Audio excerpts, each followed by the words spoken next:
Welcome to our channel. Anandi ఆదిత్యని ఇంటికి తీసుకువచ్చి జీవన చెంప పగలకొట్టి షాక్ ఇచ్చిన సునంద. అసలు సునందకు జీవన గురించి ఏ విధమైనటువంటి నిజం తెలిసింది అనే ఆసక్తికరమైన విషయం తెలియాలంటే ఈ వీడియోని చివరి వరకు స్కిప్ చేయకుండా చూసేయండి. అలాగే పాపే మా Jeevan Jyoti serial upcoming episodes అన్ని మీకు అప్డేట్స్గా ఎపిసోడ్స్ అన్ని మీకు ముందే రీచ్ అవ్వాలి అంటే ఇక మా ఈ ఛానల్ని ఇక్కడే సబ్స్క్రైబ్ చేసుకోండి.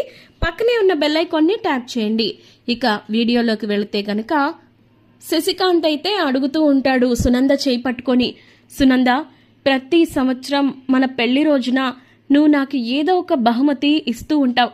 ఇన్నేళ్లలో నేను నీకు ఒకవేళ ఏదైనా ఒక సంవత్సరం ఆఫీస్ వర్క్ వల్ల లేకపోతే బయట ఇంకేదైనా స్ట్రెస్ వల్ల నేను ఏ రోజైనా మిస్ అయినా నువ్వు మాత్రం నాకు బహుమతి ఇవ్వడంలో ఎప్పుడూ ఫెయిల్ అవ్వలేదు.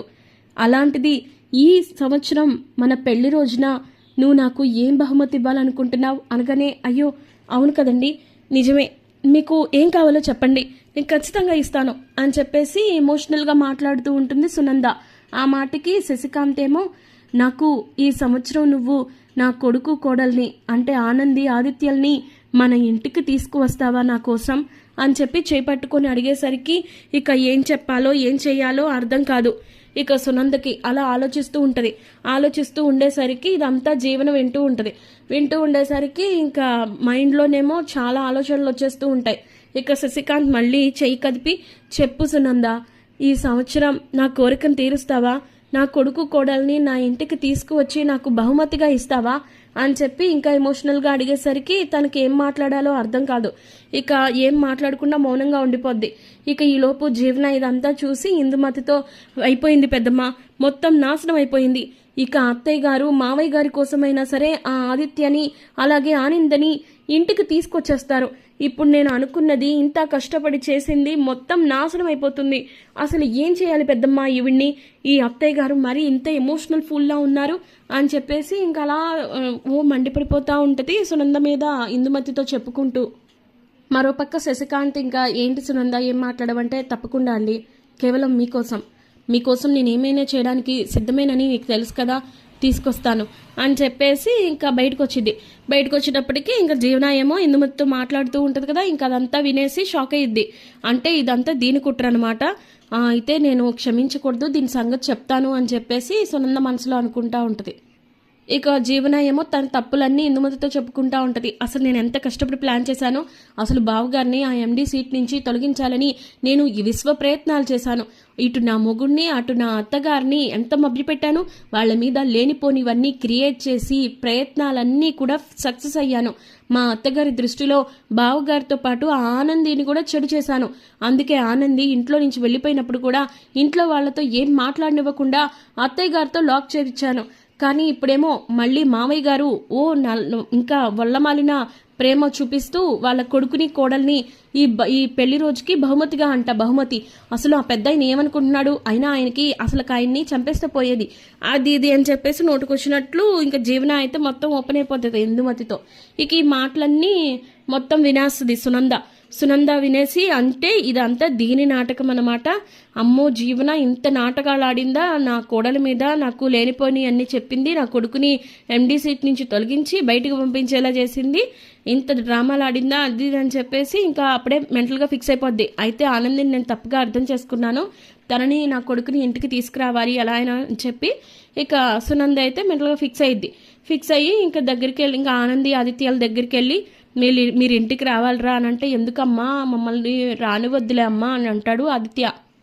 అప్పుడు ఇంకా సునంద ఏమో, నన్ను క్షమించు ఆనంది, నిన్ను చాలా తప్పుగా అర్థం చేసుకున్నాను, నన్ను నిజంగా క్షమించమ్మా, ఎందుకంటే లేనిపోని చెప్పుడు మాటలు విని నిన్ను నాకు దూరం చేసుకున్నాను, అలాగే నీతో పాటు నా కొడుకును కూడా దూరం చేశాను, కానీ ఈరోజు నా భర్త ఇలా ప్రాణాలతో ఉండడానికి కారణమైన మిమ్మల్ని మాత్రం నేను ఎలా వదిలేస్తాను అనుకుంటున్నావు అని చెప్పేసి ఇంకా అలా ఎమోషనల్ అవుతుంటే, లేదండి పదండి అత్తయ్య గారిని బాధ పెట్టద్దు అని చెప్పేసి ఇంకా ఆనంది కూడా ఆదిత్యకు సర్ది చెప్పిద్ది. సరే అని చెప్పేసి వెళ్తారు. కనీసం నాన్న కోసం ఆయన రారా అని చెప్పి సునంద అడిగేసరికి సరే అని చెప్పి వస్తారు.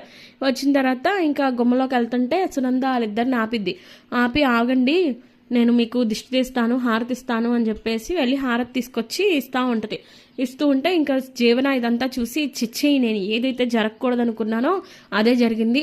కానీ నేను లాస్ట్ మినిట్ వరకు కూడా ఎందుకు ఓటమిని ఒప్పుకోవాలి, నేను ఒప్పుకోను, చెప్తాను వీళ్ళ సంగతి అని చెప్పేసి ఇంకా సునంద దగ్గరికి వెళ్ళిద్ది. సునంద దగ్గరగా వెళ్ళి ఏంటత్తయ్య మీరు చేసే పని, అసలు మీరు ఏం చేస్తున్నారో మీకు ఏమైనా అర్థం అవుతుందా అని చెప్పి గొనుగుతూ ఉంటుంది జీవన. ఇప్పుడు నేను ఏమంతా కాని పని చేసేసాను అని చెప్పి సునంద గట్టిగా మాట్లాడిద్ది. ఇక ఈలోపు వాళ్ళని లోపలికి రమ్మంటే ఒక్క నిమిషం అత్తయ్య గారు, అసలు మీరు ఏం చేస్తున్నారో మీకు ఏమైనా అర్థం అవుతుందా, మీరు ఆనందిని హారతిచ్చి మరీ లోపలికి ఆహ్వానించడం ఏంటి అని చెప్పి అనగానే ఇప్పుడు ఇందులో తప్పే ఉంది, నా కోడల్ని నా కొడుకుని హారతిచ్చి లోపలికి రమ్మంటున్నాను, అందులో తప్పే ఉంది అని చెప్పి అనేసరికి తప్పున్నారా, అసలు మీరు ఏమన్నారు, ఏం ఛాలెంజ్ చేశారు, ఆ ఆనందితో ఓడిపోకూడదనే కదా మనం ఇన్ని రకాలుగా ఇచ్చేస్తున్నాం, మీరు అంటే ఇప్పుడు వాళ్ళని మీ అంతటా మీరే వాళ్ళ దగ్గరికి వెళ్ళి ఇంటికి రమ్మని పిలిచి ఇప్పుడేమో హారతిచ్చి లోపలికి రమ్మంటుంటే మీరు ఆనంది ముందు ఓడిపోయినట్లు కాదా, ఇదేంటి మీరు చేస్తున్న పని, అంటే మీ అంతటా మీరే తప్పు ఒప్పుకొని ఇంకా మీరు ఆనంది ముందు తల వంచుకున్నట్టు కదా, తన కాళ్ళ మీద పడినట్టు కాదా అని చెప్పేసి ఉన్నాయి లేని ఇంకా క్రియేట్ చేసి నోటుకొచ్చినట్టు మాట్లాడుతూ ఉంటుంది జీవన. ఏం మాట్లాడుతున్నావు జీవన నువ్వు అని చెప్పి అంటుంటే అవునత్తయ్య, మీరు ఆనంది ముందు తలంచారు, దాని కాళ్ళ మీద పడినట్లే, దాని ముందు మీరు ఓడిపోయారు, దాని పంతమే నెగ్గింది, ఆనంది పంతమే నెగ్గింది అని చెప్పేసి ఇంకా అలా మాట్లాడుతూ ఉంటే ఒక్కసారిగా ఇంక సునంద కోపం వచ్చి జీవన చెంప పగలగొడుతుంది. ఇక దాంతో ఒక్కసారిగా జీవన షాక్ అయిపోద్ది.